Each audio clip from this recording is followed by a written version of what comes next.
clearance bell rang at midnight, and no one moved. That was how Lyra knew it was over. When the bell rang at the first clearance, there had been a scramble, buyers pressing forward, auctioneers calling numbers, the sharp animal tension of want. The second clearance, there had been at least the performance of interest. Men who glanced at her long enough to make the rejection feel deliberate. Tonight, the bell rang and the square simply went quiet, and the two remaining buyers turned away before the echo had finished. She was the last one on the platform. She had known she would be. Lyra did not cry. She had finished crying about this years ago. She stood with her hood loose around her shoulders. She had stopped pulling it forward, stopped trying to arrange herself into something more appealing, and she watched the torches burn and she breathed and she waited for whatever came next. Pack law was clear. 3 clearances unclaimed meant labor posting. She would be assigned by morning. It was not death. It was not nothing. She told herself this in the way you tell yourself things you have stopped believing. The crowd was already dispersing when the king arrived. She did not know it was him at first. She was aware only of a change in the air, a pressure, a stillness that moved through the square ahead of him the way cold moves ahead of winter. Then she heard the murmurs, saw the crowd pulling back, and she looked up. Alpha King Kale of the Northern Packs did not look like a man who had come to an auction. He was there on business, some administrative passage through the square, flanked by a broad beta with careful eyes. He was not looking at the platform. He was not looking at her. He was reading something his beta had handed him, his expression the particular blankness of a man who has made indifference into armor. Then one of the clearance guards, moving too fast, shoved the last unclaimed Omega off the platform steps. Lyra stumbled directly into the king's path. She had 1/2 second of pure falling terror, and then a hand closed around her wrist. It closed and did not open. She caught her balance. The danger was over. There was no reason for him to still be holding her. She felt him register this, felt the exact moment his mind sent the instruction to release, and felt his hand refuse. The square went absolutely silent. Kale stared at his own hand as though it belonged to someone else. Beside him, his beta had gone very still. On the platform behind Lyra, the clearance auctioneer had stopped mid-breath. The Alpha King, who had never been disobeyed by a single living thing in his kingdom, could not move his own hand. He looked up at her then, really looked, for the first time, and in his pale eyes was something she had never expected to see on a face like his. Bewilderment. Raw and unguarded, and entirely without answer. They gave her a room with a fireplace. That was the first thing she noticed, not the size of it, not the carved furniture or the heavy curtains, or the fact that the bed was wider than the entire sleeping space she had shared with 4 other Null women at the holding house. The fireplace, already lit, burning as though someone had known she was coming, as though her warmth had been considered in advance by people who had never met her. She stood in the doorway for a long moment before she went inside. A maid brought clothes. Another brought food on a tray and set it on the table without looking at Lyra with pity or contempt, without looking at her with anything at all, just the efficient neutrality of someone doing a job. Lyra ate slowly, waiting for the condition to reveal itself. There was always a condition. The summons came an hour later.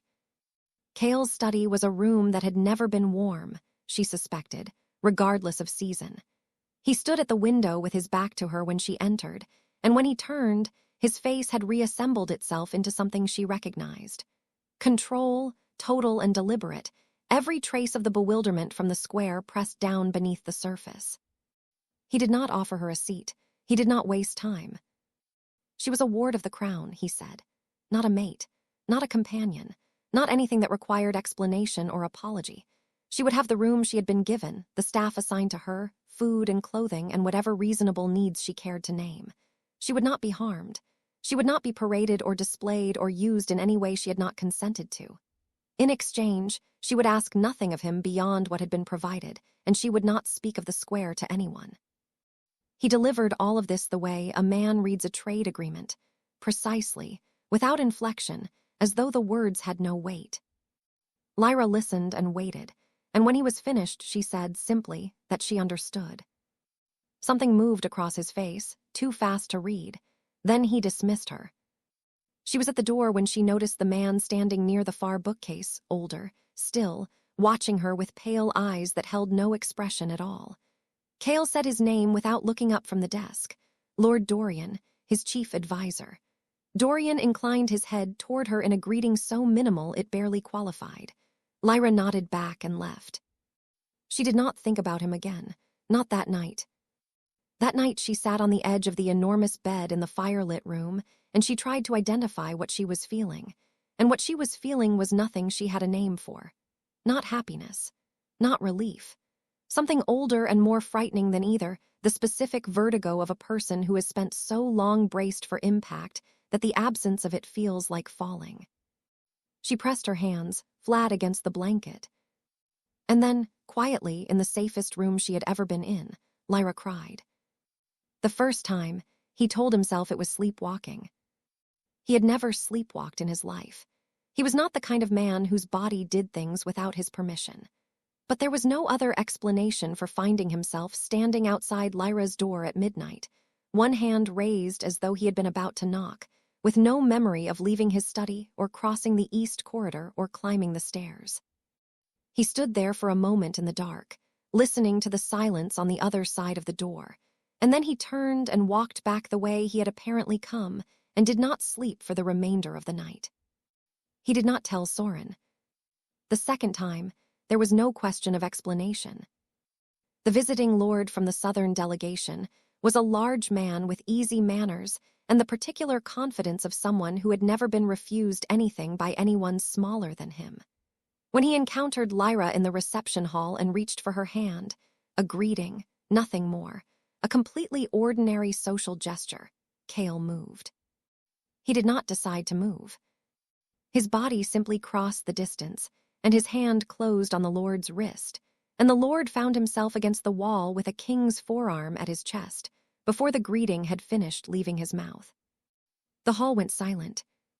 Cale stepped back, straightened his jacket, said something smooth and cold about the lord's journey and the weather and the schedule for the afternoon's meetings, and it was convincing enough that only someone watching very closely would have seen anything wrong.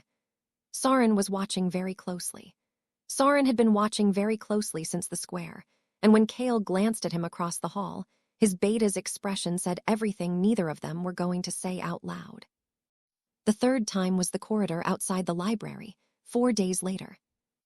Lyra came around the corner carrying a book and nearly walked into him, and his hand closed around her wrist before either of them had registered the almost collision.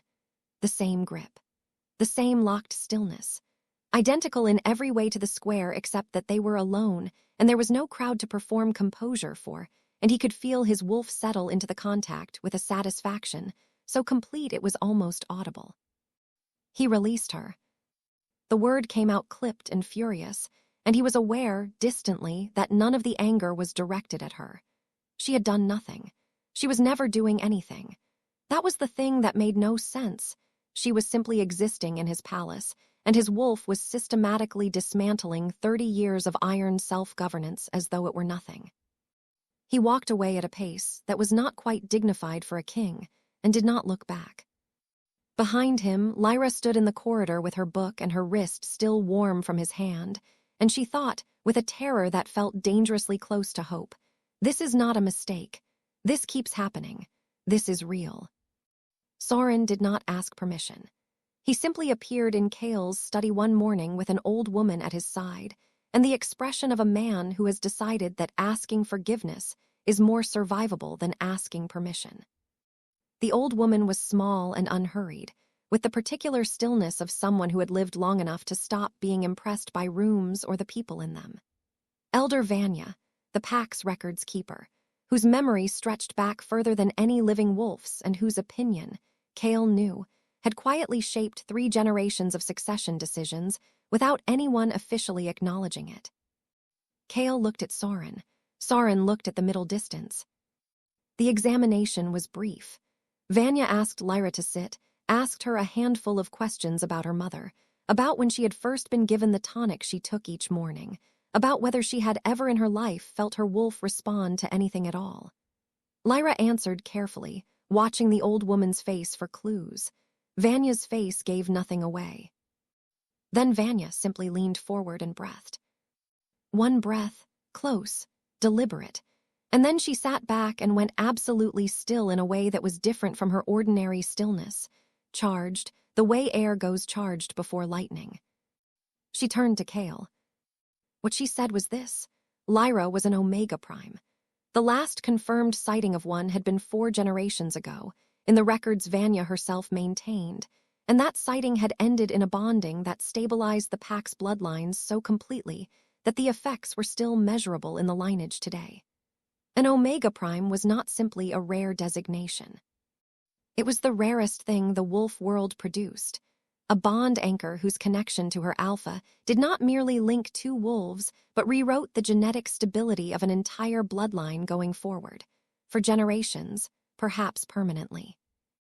Lyra's worthlessness, Vanya said with the calm precision of someone correcting an arithmetic error, had never been real. Someone had suppressed her nature at the root.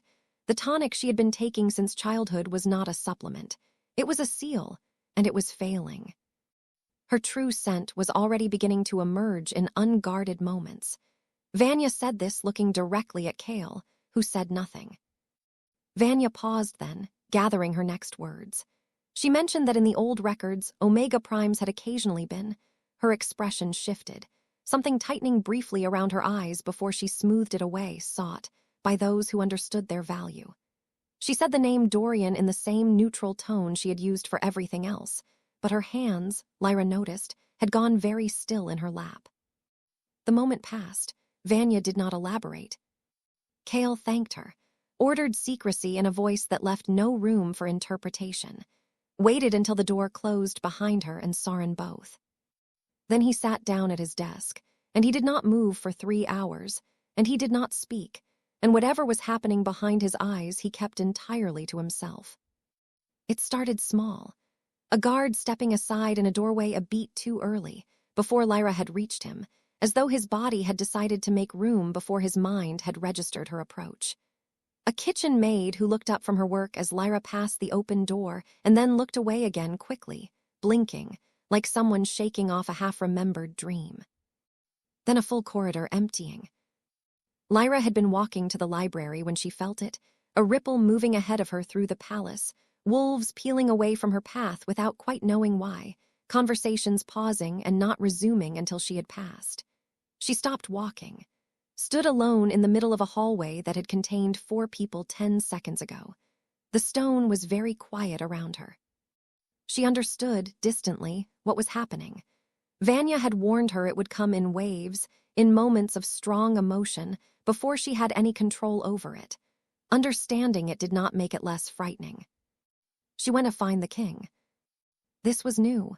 In the weeks since the square she had been summoned, collected, checked on, she had never once walked toward him on her own initiative. The instinct to wait, to take up as little space as possible and hope not to be noticed, ran deep enough that overriding it took everything she had. But she was frightened, and the palace kept emptying around her, and she had no one else whose steadiness she trusted, and that realization, that she trusted his steadiness, she filed away to examine later when she was less afraid. He was in his study. He looked up when she came in, and his expression moved through something she couldn't fully read before it settled into stillness. She told him what was happening, quickly, practically, as though if she kept her voice level enough the fear underneath it wouldn't show. He listened without interrupting. When she finished, he was quiet for a moment, and then he began to speak. He did not touch her. He sat across the room, and he talked her through it the way you talk someone through an unfamiliar terrain, steadily, precisely. With the complete attention of a man who has decided that this is the problem in front of him, and he is going to solve it. He explained what her body was doing and why. He told her which wolves in the palace were sensitive enough to react and which weren't, which corridors to avoid at what hours, how to slow her breathing when she felt a wave building. He spoke about her nature without horror or reverence, just information, cleanly delivered. The fear loosened its grip, increment by increment. She did not know, watching him, that this was care. He had framed it as management, as practical necessity, and she had no reference point to see the difference. The audience of her own life had never shown her this particular thing before. She thanked him and left. That evening, a note arrived on Cale's desk. Lord Dorian's handwriting, elegant, unhurried, expressing mild curiosity about the ward's adjustment to palace life. Hopping, she was settling in comfortably, asking, almost as an afterthought, whether she had any unusual sensitivities that the household staff should be made aware of. Polite, careful, every word chosen. Cale read it twice, then set it face down on the desk and did not reply. He told himself it was monitoring. The suppression was failing in unpredictable increments, and someone needed to track the pattern, and he was the only person in the palace who knew what they were looking for. This was the reason he gave himself the first evening he appeared at Lyra's door. It was a reasonable reason. He almost believed it. He stayed 2 hours that first night, longer the second. By the end of the first week, the monitoring had quietly stopped being the point, and neither of them mentioned it. They talked. That was the simplest way to describe what happened in those evening hours. A thing so ordinary it had no name large enough for what it was accumulating into. He told her about the border negotiations that had been grinding on for 8 months, and the particular exhaustion of maintaining authority through diplomacy, when what every instinct wanted was simply to end the conversation. She listened in a way that most people didn't, not waiting for her turn to speak, not performing attention, just actually there, following the thread of what he was saying to its real end. She asked him questions no one asked him, not about policy or precedent or what he intended to do, about what it had been like to inherit the crown at 19, about whether his wolf had always been this difficult or whether that was recent, about what he had wanted once before wanting things became a liability. He answered. He did not always realize he was answering until the words were already out. In return, she told him small things, not the clearances, not the worst of it, but the edges. What she had wanted to study before the third clearance had made the future feel theoretical. The way she had stopped allowing herself preferences because preferences implied a future in which they might matter. One night in the third week, he fell asleep in the chair by her fire. He woke before dawn to the room gone dark and the fire burned low, and Lyra asleep in the chair across from him, her book still open in her lap. He sat with this for a moment, the specific silence of a room where two people have both, separately, let their guard down, and then he left without waking her and did not acknowledge it the following evening, and she did not mention it either. They both carried it. Soren found him 3 days later in the training yard and waited until the other wolves had cleared before he spoke. He was not unkind about it. He simply said that the court had noticed the evening pattern, that questions were being asked, and that Dorian had requested a private audience for the end of the week without stating a reason. He said, something needs to be decided. Cale hit the practice post once, hard, with the full weight of everything he was not saying. Then he nodded and walked inside and decided nothing, because there was no version of a decision that did not cost him something he was not ready to name. Dorian came alone, which was itself a kind of message. He closed the study door behind him with the quiet care of a man who had never needed to announce himself, and he took the chair across from Cale's desk without being invited, and he folded his hands in his lap and smiled the way a man smiles when he has already decided how a conversation ends. He knew what Lyra was, he said. He had known since the square had suspected longer than that, if Cale wanted honesty, which he suspected Cale did not, but he would offer it anyway as a gesture of goodwill. He had been tracking Omega Primes for 30 years. He said this simply, without shame, the way you might mention a long professional interest. There had been 3 in Cale's lifetime, he explained. The first when Cale was 7, a girl from the Eastern Territories who had been quietly relocated before any bond could form. The second when Cale was 19 and newly crowned, a young woman from the Highland Pax who had simply ceased to appear in any record within a season of her identification. The third 8 years ago. Dorian did not linger on the details of any of them. He did not need to. The details were not the point. The pattern was the point. Each one, he said, had carried enormous power. Power that, properly extracted through the right ritual at the right moon, could be transferred, concentrated, compounded, could make a man extraordinarily difficult to move against, could make a man, in the right circumstances, almost untouchable. Lyra was the last one. He would like her transferred to his care by the end of the week, he said, quietly, without spectacle. In exchange, Cale's recent difficulties would remain a private matter: the midnight walks, the incident with the Southern Lord, the evenings in the ward's chambers that the household staff had noted with considerable interest. None of it need reach the full court. A king whose wolf had been compromised by a null purchased at the midnight clearance, well, Dorian tilted his head. He did not need to finish the sentence. They both understood what the court would do with that. 1 week, he said. He stood, unhurried, and straightened his jacket.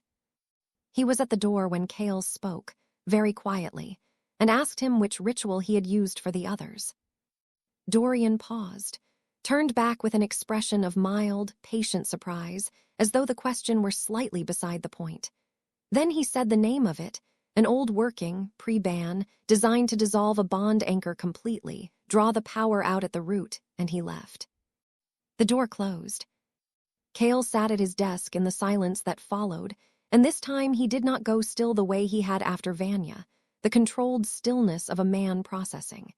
He sat the way a structure sits after something foundational has been knocked loose, upright, technically intact, and no longer entirely sure of the ground beneath him.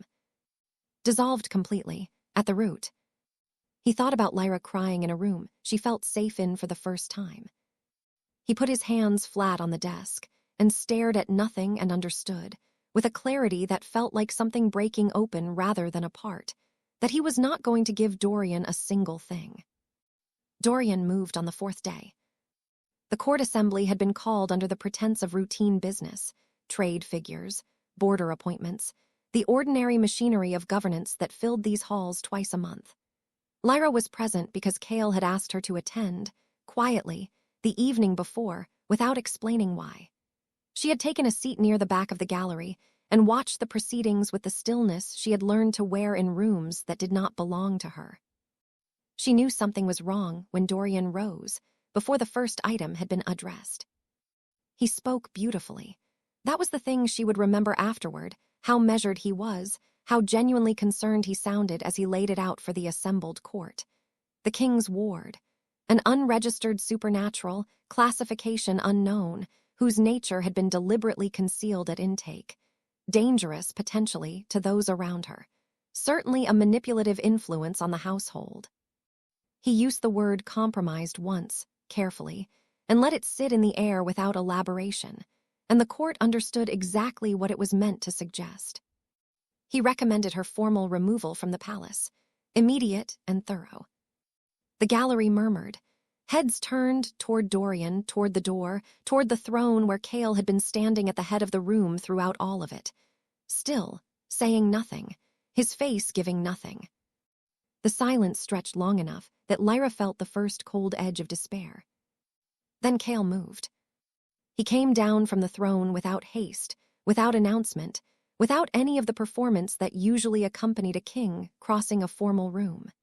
He simply walked through the assembly, past the council table, past Dorian, whose expression flickered for the first time into something uncertain, and he crossed the full length of the hall to where Lyra sat at the back of the gallery.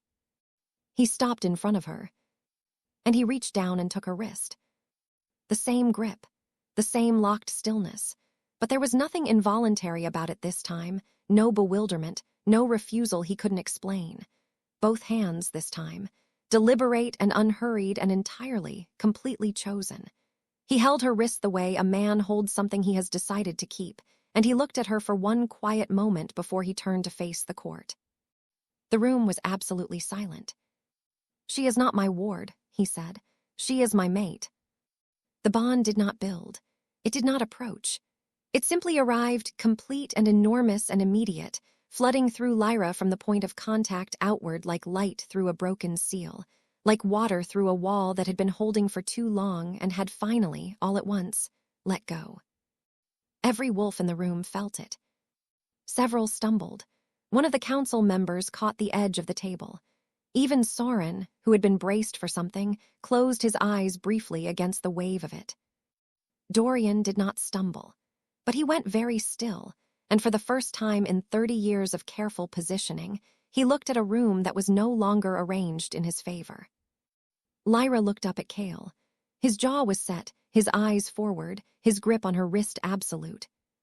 He had come down from his throne and crossed the room in front of everyone and laid his pride down on the floor like it was nothing. The last unclaimed Omega from the midnight clearance felt the bond lock into place between them, deep and permanent and irrefutable, and understood that she had been claimed, not bought, not managed, not tolerated. Chosen. Publicly, completely, and without apology. The bond did not settle. It expanded. Through the rest of that day and into the night, Lyra felt it opening in layers, each one deeper than the last, like a door she had been pressing against her whole life finally swinging wide to reveal not a room but a country. She had expected the bond to feel like connection, like a thread between herself and Cale. She had not expected it to feel like memory. But there they were. 3 women she had never met, had never known existed, and could now feel as clearly as she could feel the stones beneath her feet. Not their faces, something older than faces. The resonance of what they had been. Bond anchors, each of them, their natures fully open at the moment of their deaths in a way that left an imprint in the fabric of the bloodline itself, like 3 voices stopped mid-sentence. She knew their names. She did not know how she knew them. She knew the dates and she knew the rituals, and she knew the man who had stood over each of them with the calm, professional patience of someone doing work he considered important. She told Vanya first, and Vanya wept without sound and wrote everything down. Then she told the council. She stood in the same hall where Dorian had called for her removal 48 hours earlier, and she named 3 women the PAC's official record listed as relocated or deceased or simply absent, and she gave dates and locations, and the specific old working Dorian himself had named in Cale's study, and she did not waver once. Cale stood beside her and said nothing, because nothing was required.